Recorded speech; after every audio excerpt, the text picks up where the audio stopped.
transfers, what they have. They seem to be flying under the radar a little bit right now. They're a very well-coached program. I'm going to Kickoff Classic. Chaminade Madonna sure is loaded, but I'm gonna take the home underdog here. I'm gonna take Heritage Plantation in this one. While pulling it out, a close one. I'm actually surprised you took them in that pick, but I can understand. I know you are. I'm gonna go against you on this one. I'm taking Chaminade in this one. That's fair. I hear you. Miami Palmetto at Western. Western picked up quite a bit of players over the offseason, including this five-star safety from American Heritage. Yeah, Western secondary is, arguably among the best in the state. They have a very good, defensive line. The linebackers are solid. Offensively, Western, they've also have a nice running back core. They've got the quarterback, Saquon Smith, transferred over from Miramar to Carroll City over to Western. He looks like he's in for a great season. The offensive line of Western, I do have a little bit. I have some question marks, with that. From what I've heard, I still think they're in for an excellent season this year. The Wildcats, Palmetto, also very loaded. You hear a lot about the big three. You hear about the Southbridges. Palmetto quietly they are a very good team. I think they're going to pull we'll call it an upset, I guess. I think they're going to win the Kickoff Classic, or at least for the first half of football. I like Palmetto in a close one here. I can't really blame your pick on Palmetto, even though I'm gonna go with Western on this one. I guess I'm gonna have to somewhat try to justify my rankings from having Western higher. No, I can't argue with you. With Western, Western's an excellent. So is I think Palmetto might be flying under the radar a little bit. They might want to put themselves on the map. Get a little more. Make a point maybe for at least a half of football. I think they win a close one. Again, it's just Kickoff Classics, but I do think Miami Palmetto is flying under the radar. Yeah, I can agree with that, and that's a good point. Actually, Palmetto could really make a statement with with even being Western, even in a preseason game, considering how much talent Western has and how Western stock has rose pretty heavy over the offseason. Agreed. Another game that was in the regular season last year, Miami Norland at Carroll City.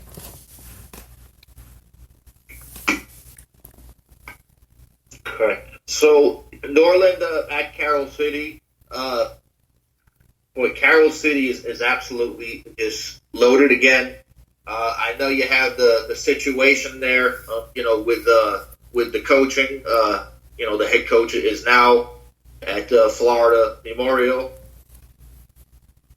I do know there's a lot of assistants at Carroll City, and I think those kids are, I think they will adjust fine. Norland usually is, a great defensive team. I think this game is going to be closer. I don't think it's going to be, an absolute blowout. Carroll City clear-cut favorite, but I think Carroll City wins a close one, but Norland will show up in this one. Yeah, I agree with that. And I'm taking Carroll City in this game. We got two more Kickoff Classics that we'll hit on, and then after that we'll finish up with the last topic before closing. Apopka at Miami Booker T. Both coaches. Both of them are going to be having different coaches. Ice Harris also just left Florida Memorial, and Apopka had Rick Darlington leave for Enterprise, Alabama in the offseason. I was leaning Miami Miami Washington in this game until that changed with Ice Harris leaving. I feel like Ice Harris is like the glue that keeps Booker T at that level where they're competing for state titles and such. I gotta feel like that change, and most especially it happening this late in the process, I feel like Apopka is gonna probably be able to come in with their depth advantage and be able to pull out the win here, even if it's considered an upset for most part. You make a very good point. Again, though, lots of assistance at Booker T. I think Booker T wins a close one here. I don't know much about Apopka. I do know Darlington is no longer there. I don't know if they're going to bring in a new offense, but from what I can see as far as talent on paper anyway, and the fact that they're going to be playing in Dade, I'm going to lean Booker T in this one. All right. Here's one that I think this game may not be getting quite the attention it deserves, but this one could be a very good one. Palm Beach Lakes traveling to Rockledge. Right. It's really not. Rockledge has been an excellent team the last couple of years. Palm Beach Lakes has been a very good team just behind them, but probably a tier, 7 to 10 points behind them. But they've always had a stingy defense. From what I'm hearing, they have a few extra weapons offensively this year. They're very senior loaded. I believe they got 1 or 2 transfers recently, significant from the line in recent weeks. Rockledge being at home, very, very, very, very tough at home. If I'm not mistaken, they've definitely, at minimum, held their own with most South Florida teams when they played at home. I believe Cardinal Gibbons and Heritage Plantation may be on that list. So I think it's going to be a great game, but I'm going to leave Rockledge at home at this point. I was personally, going into this week, I was leaning Palm Beach Lakes, but you do make a fair point, with Rockledge being able to, for the most part, hold their own with a lot of very good South Florida teams. I do think it's going to be a lot closer and probably a much better game than most people out there are giving it credit for, but I'll probably lean Rockledge, maybe a one-possession game.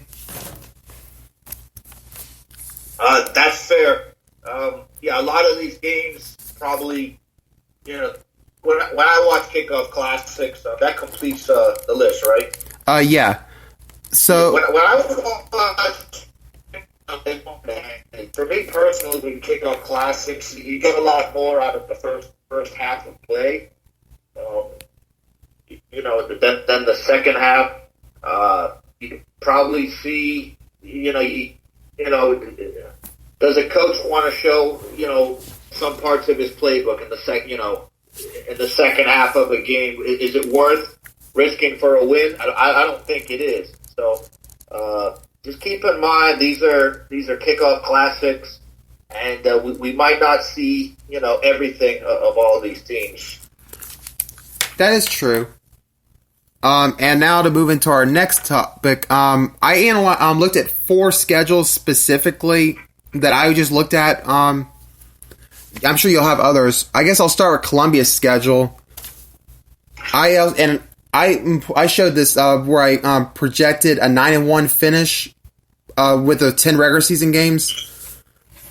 But of course, we already talked about the Colquitt County Kickoff Classic, and we talked previously on one of the other shows with Trinity Christian.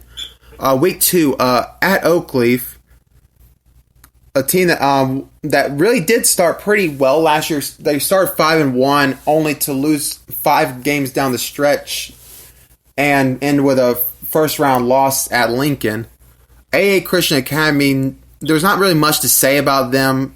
They're a first year program for football. That one, it would probably be very bad on Columbia's end if that we don't completely dominate that game. Pine Forest Week 4, that one will probably be an interesting game. That could potentially be the best team out of Pensacola this year.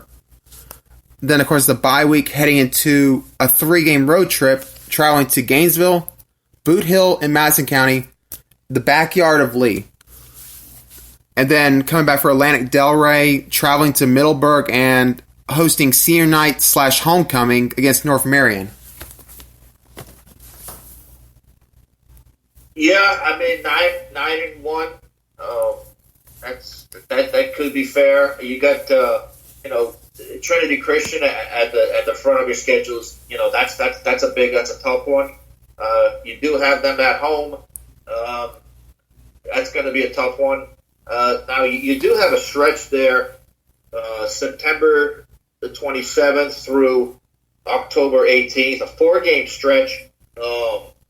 You have at Gainesville, at Madison, and at Lee. Now, Columbia on paper, they should probably, beat those teams.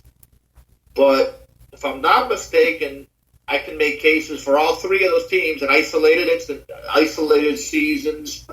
They have frustrated Columbia, and you're playing them 3 weeks in a row on the road. I'm just going to point that out. Oh, absolutely. Those are 3 of the toughest environments that we would have. Boot Hill's one of the toughest places we played. At Backyard Lee, that was one of the toughest places we played. Citizen Field, one of the toughest environments that we usually go into. And we got to play them 3 straight weeks, all on the road. That is a tough stretch. If Columbia can get through those 3 games, that would be impressive to be able to beat all 3 right 1-1-1 right back to back. And by the way, when you're playing Lee, you don't have Atlantic Delray in your mind. Just saying. Believe me, because that Lee game basically is going to be a battle for a district championship. They better not focus on anything but Lee. Get Lee out of the way. We could use the following week to work for Atlantic Delray.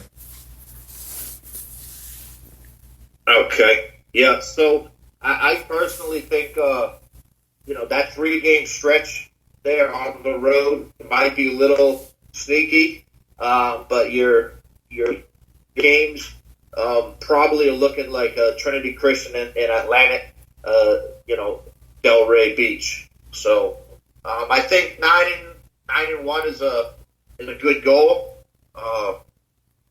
8-2 might be more realistic. Just things can happen sometimes there. I feel like if we can go 8-2, as long as we end up as district champs, I feel like with that schedule, it should be enough to get us the 1 seed in our region.